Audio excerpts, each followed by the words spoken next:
Pag-istorya ta about atong usa ka anchorman nga nag-interview kang Senator Marcoleta, nga sa kalagot ni Senator Marcoleta naka-express no si Marcoleta og tanga and then naka-on air. Pero pag ingon ni Marcoleta nga tanga, wala man nag-ingon si Marcoleta nga tanga sila. Ingon naman si Marcoleta nga tanga. But prior to that mga kaistorya, ingon ani manggod ang senaryo. Before nato ipaday ng atong discussion, special thanks and shout out muna tayo sa Genesis Organic Spirulina, ang dekalidad na spirulina ng bayan, Mr. Ray Talimio Jr., Gogomac, and thanks to Enhanced Vision Optical for my eyewear, Vista del Paraiso. Good morning. Good morning usab ni Engineer Edna Inday Dahino, ang founder sa Jeddah Cares Foundation. Good morning also sa Velox Energy, ang official travel partner ni Papa RD. And sa akong suki na Carwash Midtown Cowboys Express Carwash diya sa Kanituan. Good morning. And sa Dermalux Aesthetic, sa akong skin. Ayun. Thank you so much. Okay. Ang sipyat magod adtong ang sipyat magod adtong anchorman.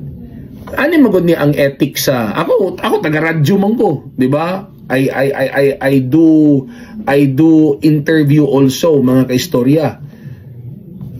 As a program host, your role there is to ask question only. Ask objective question, ask informative question. You are not there to ask interrogative question.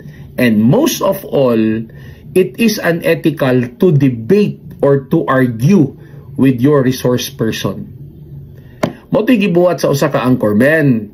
Nakalimot siya nga anchorman siya, dili siya abogado, dili siya miyembro sa Quadcom, o dili po siya miyembro sa Senate Blue Ribbon Committee.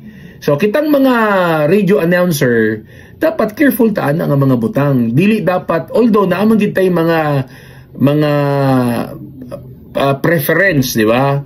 Sa mga public officials, naamang gid tay preference kung kinsay imong ganahan, dili nimo ganahan ng public official. But pag abot sa interview, kita nga mga anchorman dapat dili ta bias. Although naatay personal bias, pero pag abot sa on air, pag abot nga i-on na to atong mic, nga natay programa sa radyo, dapat ang makita sa atong mga listeners, atong mga followers, atong mga viewers, we are fair, objective, and impartial program host, news anchor, or usa ka komentarista mga kaistorya. Kay remember, kanang mga naminaw sa tua, dili na tanan magkalahi-lahi na og mga opinion, so dapat balance and fair lang gyud ta.